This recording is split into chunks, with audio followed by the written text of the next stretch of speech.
So, spooky season is over, and it's not quite time for Christmas. That must mean it's time for Noirvember. But here's the twist. Film noir isn't just about old black and white movies with detectives muttering about dames in smoky bars and fedoras, but we love that stuff too. There's an entire world of neo-noir, crime thrillers, and stylish mysteries that carry that same DNA. Moral ambiguity, corruption, obsession, and betrayal. Just with a little bit better lighting, maybe. So today, we are counting down 15 must-watch noir and neo-noir movies from 1940s Hollywood to 2000s sin and sleaze to help you make the most of Noirvember. So pour yourself a drink and pop that tape in. I got you. Let's go do this. All right, so 15 of the best noir and neo-noir films to get you going this Noirvember, and we're going to start at number 15 with a classic, 1974's Chinatown. Roman Polanski's Chinatown is the gold standard of modern noir, as Jack Nicholson plays a private eye who is hired to investigate an affair only to uncover a web of corruption involving land, water, and family secrets too twisted to spoil. It's drenched in moral rot and a sun-baked paranoia set in 1930s Los Angeles, and it is pure 1970s gold of a film. Faye Dunaway's haunted performance and the gut punch ending of the movie make it timeless. Forget it, Jake. It's Chinatown. That line defines noir. Chinatown comes in at number 15. Now at number 14, we go to 1981's Blowout. This is Brian De Palma, and he takes paranoia of the conversation and the tragedy somewhat of Chinatown and runs it through a 1980s filter and delivers one of the best conspiracy thrillers ever made. John Travolta plays a movie sound technician who accidentally records evidence of a murder while collecting ambient audio for a movie. So it is a story about obsession and corruption and how the truth gets swallowed up by power. That is very noir. De Palma turns noir into cinema about cinema, which is something I always am a big fan of. All split screens, color gels, slow zooms, and the ending is tragic perfection. It's not just one of the best neo-noirs, it's one of the best American movies of the 1980s. Blowout. Check it out in the Criterion Collection. It comes in at number 14. Now at number 13, we go to 2005 and Frank Miller and Robert Rodriguez's Sin City. This was the ultimate comic book noir film, and somehow he kept it black and white in the 2000s, which is absolutely awesome. Sin City is pure pulp. It's corrupt cops, hard-boiled killers, and femme fatales that could burn through steel. It is a graphic novel brought to life, violent, operatic, gorgeous. Every frame looks like a living noir comic book panel. This one's here because it revived the noir style for a whole new generation. Slick, brutal, unapologetic, stylized. The moral code is gone in this one, and you love every second of the rotten, sleazy core. Sin City comes in at 13. Now at number 12, we go back to the classics for 1946's The Blue Dahlia. This one is written by Raymond Chandler himself, and The Blue Dahlia stars Alan Ladd as a World War II vet whose cheating wife ends up dead. And of course, He is the prime suspect. This one inspired a few other things, including a real life murder that came after. They took the title of this movie, The Blue Dahlia, and because of the circumstances, they dubbed that unsolved murder the Black Dahlia.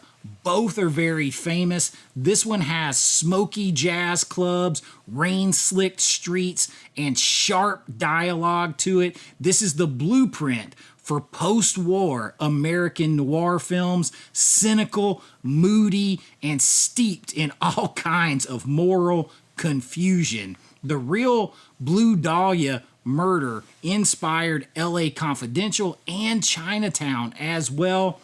Black Dahlia, all of this, and half the noir genre was inspired here. If you want to see where it began, this is a good place to start. The Blue Dahlia comes in at number 12. Now, at number 11 is one that might surprise you, but we're going to 1990 for Dick Tracy. This one, yes, it's a neon comic book movie with Madonna and Al Pacino, but it belongs here, and here is why. Dick Tracy is 1940s pulp filtered through pop art explosion. It's got all the noir tropes, gangsters, corruption, double crosses, but it is shot in Technicolor candy tones that leap off the screen. Warren Beatty plays this thing 100% straight. The villains are like grotesque caricatures, and the style is absolutely jaw-dropping, super underrated. It's what happens when Hollywood nostalgia kind of meets German expressionism. Yes, you have that in here. This is the noir film that even kids could fall in love with if their parents are cool enough to let them watch it. Dick Tracy comes in at number 11. Now at number 10, we go to 1981's Thief. This is Michael Mann's really stylized film. It is the ultimate sort of lone wolf noir film. James Caan plays Frank, who is a professional safecracker trying to leave that life behind, but one last job pulls him back in to the abyss. This thing is cinematic perfection. Neon lit, rain drenched roads. The cinematography in this is second to none. The movie is really kind of emotionally brutal, especially with the way it ends, but James Caan delivers one of his best performances ever, and Michael Mann turns Chicago into a glowing, like, labyrinth of noir, desperation, and steel. This movie is the one that bridges classic noir, sort of fatalism movies with 80s style and synthesizers. You've got the beautiful soundtrack here by Tangerine Dream. That score, it's quiet, cool, and devastating. Noir with a gritty pulse. Thief comes in at number 10. Now at number 9, we go to 1982's Blade Runner. This is futuristic noir, and Ridley Scott's Blade Runner proved that was possible. Harrison Ford's Deckard hunts rogue replicants through a neon-soaked dystopia that looks like Chinatown crashed into Metropolis. Every frame drips with atmosphere, rain, shadows, the eternal question of what does this all mean to be human? Those kind of aesthetics run through noir film, whether they are black and white or in color, whether they're from the 40s or from 4 years ago. Those are the tropes, the look, the feel, the aesthetic, and Blade Runner has it. It's not just sci-fi, it's existential noir dressed in cyberpunk leather, replicants, corruption, and identity crises. The genre's soul is right here. It's just wearing a trench coat from the future. Blade Runner comes in at number 9. Now, at number 8 is one that you are going to be shocked to see on this list. It is 1988's Who Framed Roger Rabbit? A cartoon rabbit and a hard-boiled detective walk into a bar, and somehow it's one of the greatest noir homages ever made. Bob Hoskins anchors a universe where toons and humans coexist until a murder pulls him into a conspiracy involving cartoon moguls and real estate greed. It's Chinatown for kids. It is funny, sexy, and smarter than anyone expected, and smarter than it had any right to be. This is what noir does best. It mixes fantasy, corruption, and heartbreak into something unforgettable. And Jessica Rabbit, enough said. Who Framed Roger Rabbit comes in at number 8. Now at number 7, we go to 2009's Watchmen. Zack Snyder's Watchmen is a superhero noir set in 1985. It follows masked vigilantes living in a morally collapsed America where the line between hero and villain disappeared a long time ago. Rorschach, the trench coat wearing detective of the bunch, is pure pulp nihilism, a walking Raymond Chandler monologue wrapped in bloodstains. It is a gorgeous film to look at, super cynical, super brutal, a movie that asks what happens when gods try to fix a broken world and make it worse. It is noir reimagined for the comic book novel age. Watchmen comes in at number 7. At number 6, we go to 1949 for The Third Man. This is one of the all-time greats. Joseph Cotten plays an American writer post-World War II Vienna investigating the suspicious death of his friend Harry Lime, played by Orson Welles, who steals the show in this one. The tilted Dutch angles give this whole kind of weird cinematic feeling that kind of pulls you in and makes you uncomfortable at the same time. The haunting score here, the sewer chase, all pure cinematic perfection. This is the kind of noir that feels like history. The ruins of a city matching the ruins of the soul. If you only watch one old school noir film this month, I would say make it The Third Man. It comes in at number 6. Now at number 5, we go to 1950 for Sunset Boulevard, the Hollywood nightmare that defined Hollywood noir. William Holden's washed-up screenwriter falls into a toxic relationship with Gloria Swanson's Norma Desmond, a silent film star who is refusing to fade away. It's about fame, obsession, decay, and it opens with the main character already dead and narrating from a swimming pool. That's noir poetry. It's glamorous, it's creepy, endlessly quotable. I am big. It's the pictures that got small. Great quote. This is a Billy Wilder film. I'm a big fan of Billy Wilder. This is one to check out. This inspired very much so David Lynch's Mulholland Drive. Check them both out this month. But Sunset Boulevard comes in at number 5. Now at number 4, we go to 1986 and the aforementioned David Lynch, but this time it is Blue Velvet. David Lynch here takes noir and brings it to the suburbs in America and rips it open, and that whole white picket fence is destroyed with the rot and the seediness just underneath. When a college kid, Jeffrey Beaumont, finds a severed ear in a field, he tumbles into a world of sadism, sex, surreal horror, and all of that corruption that's just beneath the surface.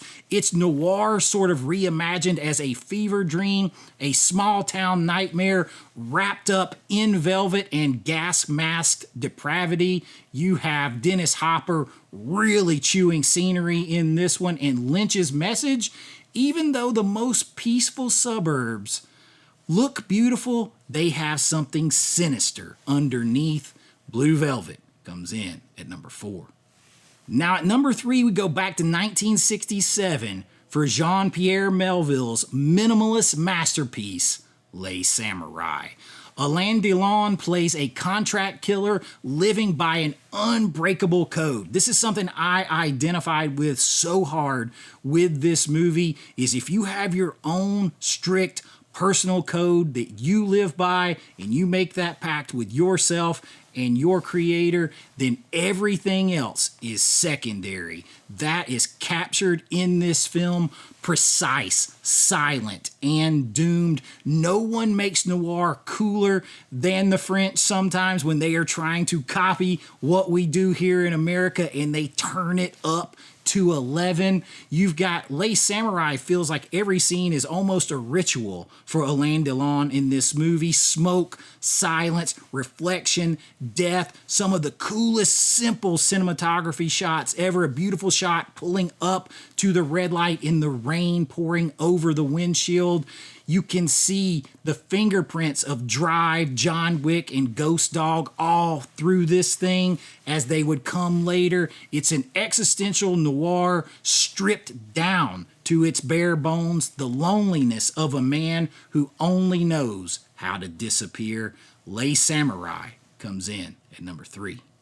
And at number 2, we have my favorite Brian De Palma film, 1984's Body Double.